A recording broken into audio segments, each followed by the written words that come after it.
God would touch them and bring them to church. And like our Melissa's son and daughter, and she told her she didn't want to come back after she was here about 6 months ago or so. But she came. She's been here 2 weeks. And their son, who I don't remember being here since he's that big. He's not that big. He is. He's like 6'6". He came today.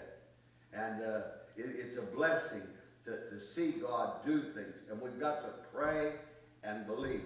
All things are possible to him that what? Believe.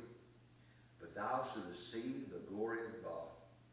Then they took away the stone from the place where the dead was laid, and Jesus lifted up his eyes and said, Father, I thank thee that thou hast heard me. When you pray, isn't that a good thing to say? Father, I thank thee that thou hast heard me.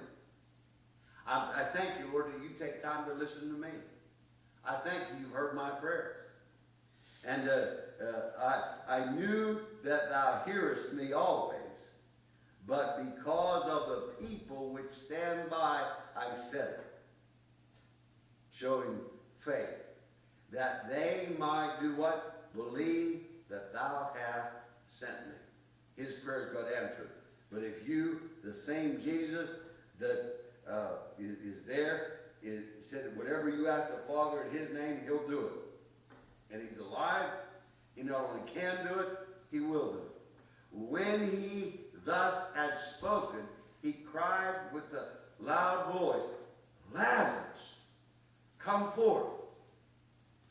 And he that was dead, remember how long? 4 days, came forth bound hand and foot with grave clothes, and his face was bound about with a napkin.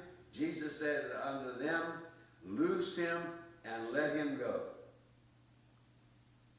Then many of the Jews which came to Mary and had seen the things which Jesus did, believed on him. Remember, why did God allow it to happen? For the glory of God.